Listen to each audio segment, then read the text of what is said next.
कक्षा षष्ठ के सभी भैया बहनों को नमस्कार। प्रिय बच्चों, मैं थैलेश साहू आपके सामाजिक विज्ञान में नागरिक शास्त्र की एक नई जानकारी के साथ उपस्थित हुआ हूँ। तो आइए हम इस कालखंड में आपकी नागरिक शास्त्र में अध्याय 7 पर चर्चा करेंगे बच्चों। और विषय भी आपके लिए है, विषय भी आपके अनुकूल है, जिसमें हेडिंग ही देखिएगा, अध्याय 7 बच्चों के अधिकार। आखिर बच्चों को क्या क्या अधिकार हैं, इस पूरे कालखंड में बच्चों हम समझने का प्रयास करेंगे। बच्चों के अधिकार। प्यारे बच्चों, आप लोगों ने मौलिक अधिकार इसकी चर्चा शायद सुने हो ना सुने हो, पर मैं आपको बताना चाहूँगा, हमारे संविधान ने हमारे भारत के नागरिकों को 6 प्रकार के मौलिक अधिकार दिए हैं। अब ये मौलिक अधिकार जो दिए हैं बच्चों, उसमें हम जानने का प्रयास करें। जैसे क्या क्या अधिकार हमको प्रदान किए गए हैं। जैसे स्वतंत्रता का अधिकार। कौन दिया ये अधिकार हमें? हमारे संविधान ने दिया है। स्वतंत्रता का अधिकार, धार्मिक स्वतंत्रता का अधिकार, समानता का अधिकार, शिक्षा का अधिकार, शोषण के विरुद्ध हमें न्यायालय में जाने का अधिकार, और साथ ही साथ बच्चों शिक्षा का अधिकार भी किसने दिया है? संविधान ने ही दिया है। तो ये 6 प्रकार की हम बात करते हैं बच्चों, जिसमें स्वतंत्रता, धार्मिक स्वतंत्रता, शिक्षा का अधिकार, समानता का अधिकार, शोषण के विरुद्ध अधिकार, ये बहुत सारी हम अधिकारों की बात करते हैं। मगर बच्चों आज हम आपके अधिकारों की बात करेंगे। आखिर ये अधिकार हमको किसने दिया है? तो आइए इस पूरे कालखंड में हम समझने का प्रयास करें।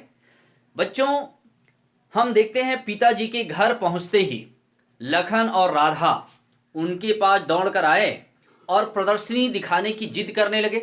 जैसे कहीं जाने का मन करता है तो आप भी जिद करते हैं अपने माँ से, पिताजी से कि नहीं हमको यहाँ जाना है, हमें मेला जाना है, तो हमको घूमने जाना है, तो हमको पिकनिक जाना है। तो वैसे ही प्रदर्शनी दिखाने की जिद करने लगे। उन्होंने बताया कि तिलक मैदान में हमारे अधिकार प्रदर्शनी लगी है और गुरुजी ने उसे देखने को कहा है। थोड़ी देर बाद पिताजी और दोनों बच्चे प्रदर्शनी देखने के लिए चल पड़े। राधा ने पूछा, वहां झूले भी होंगे ना? लखन ने उत्तर दिया, नहीं नहीं, अरे वहां तो बहुत से चित्र हैं और मानव अधिकारों से संबंधित बहुत सारी जानकारियां हैं। पिताजी, राधा बोली, क्या बच्चे भी मानव होते हैं? ये राधा पूछ रही है, किसे? पिताजी से। पिताजी, क्या बच्चे भी मानव होते हैं? पिताजी उसके प्रश्न पर चौंक गए। उन्होंने हड़बड़ा कर जवाब दिया, हाँ हाँ, क्यों नहीं, हम सब, चाहे बड़े हों, बूढ़े हों या छोटे बच्चे, स्त्री हो या पुरुष हो, मानव तो हैं ही।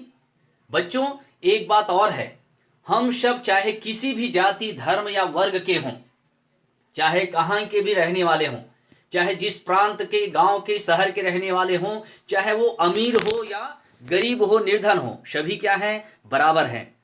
सभी नागरिकों को दमन, शोषण व अत्याचार के समक्ष संरक्षण प्रदान किया गया है।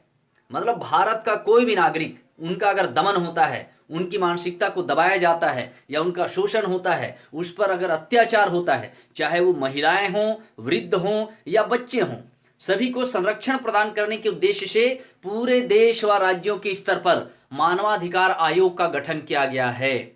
मानवाधिकार, मानवाधिकार माने क्या बच्चों? मानव का अधिकार। तो एक ऐसा आयोग गठित किया गया है। छत्तीसगढ़ मानवाधिकार आयोग का मुख्यालय हमारे रायपुर में है, जो कि हमारी छत्तीसगढ़ की राजधानी है। बच्चों हमारी जानकारी में रहना चाहिए, छत्तीसगढ़ की राजधानी क्या?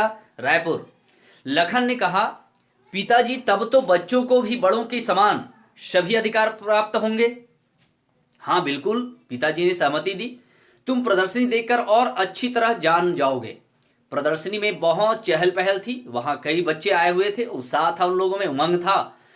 बाहर द्वार पर लिखा था, छत्तीसगढ़ मानव अधिकार आयोग आपका स्वागत करता है। बच्चों जैसे कोई भी कार्यक्रम में जाते हैं, चाहे शादी हो, पार्टी हो या कोई ऐसा विशेष फंक्शन होता है, तो वहां सुस्वागतम ऐसा लिखा रहता है। तो वैसे वहां लिखा था, छत्तीसगढ़ मानव अधिकार आयोग आपका स्वागत करता है। अंदर जाने पर उन्हें कई चित्र दिखे। पिताजी उन्हें चित्र समझाते जा रहे थे, विशेष रूप से वे चित्र जो बच्चों से संबंधित थे, मतलब जो उनसे जुड़ा हुआ है, ऐसे विषय को पिताजी ज्यादा फोकस कर रहे थे, उस बात को समझा रहे थे। फिर पिताजी देखो पतंग उड़ाते बच्चे, दोनों बोल पड़े। फिर उसके बाद क्या कहा उन्होंने? उन्हें यह चित्र बहुत भाया। पिताजी ने उन्हें समझाया कि सभी बच्चों को खेलने व मनोरंजन का अधिकार है। बच्चों, मैंने अभी कहा ना बच्चों के अधिकार, तो आपको खेलने का और मनोरंजन का अधिकार है। बच्चों को इससे वंचित नहीं करना चाहिए। खेलते हुए बच्चे कितने खुश रहते हैं। पिताजी, यह आदमी इन बच्चों को पकड़कर खींच क्यों रहा है? चित्र में देखिएगा बच्चों, एक आदमी यहां पर एक बच्चे को पकड़ करके खींचते ले जा रहा है। ठीक है ना, चित्र में दिख रहा होगा आपको। अब इस बच्चे को जब खींचते ले जा रहा है तो उसने कहा, बच्चों को पकड़कर खींच क्यों रहा है? राधा की आवाज में व चेहरे पर दुख था। बेटी, कुछ लोग छोटे छोटे बच्चों से कठोर मेहनत करवाते हैं, काम करवाते हैं और मजदूरी करवाते हैं, जो कि क्या है, वास्तविक में गलत है। लखन से रहा नहीं गया। उसने बताया कि कई बच्चे पटाखे बनाने वाले कारखानों में भी काम करते हैं और कभी कभी वे दुर्घटना के शिकार भी हो जाते हैं। राधा ने लखन की बात का समर्थन करते हुए बताया, मैंने भी दूरदर्शन पर देखा है कि स्लेट पेंसिल बनाने के काम में कई लोग, छोटे छोटे जो बच्चे हैं, वो लगे रहते हैं और कई बार वो बीमार हो जाते हैं। पिताजी खुश थे कि प्रदर्शनी का बच्चों पर अच्छा प्रभाव पड़ रहा है। और इस तरीके से बच्चों, इस पूरे पाठ में हम और भी समझने का प्रयास करें। भैया, चित्र में देखो, छोटी सी गुड़िया, अब यहां पर एक गुड़िया की बात आ रही है, पर यह तो रो रही है और देखो इसका भाई अपनी मां के हाथों से दूध पी रहा है। राधा को यह ठीक नहीं लगा।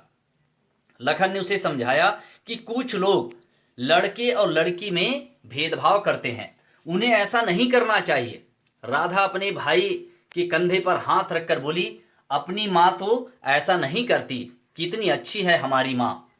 तीनों आगे बढ़कर दूसरे चित्र देखने लगे। अब राधा और लखन को हर चित्र अपने आप समझ में आने लगा।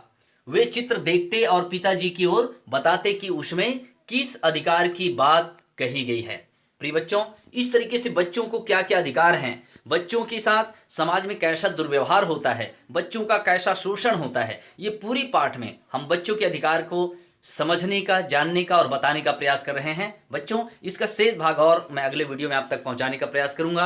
आप निश्चित रूप से इस वीडियो को देखिए, आपको ज़्यादा से ज़्यादा समझ में आएगा। ऐसे शुभकामनाओं के साथ इस कालखंड को यहीं विराम देता हूँ। धन्यवाद।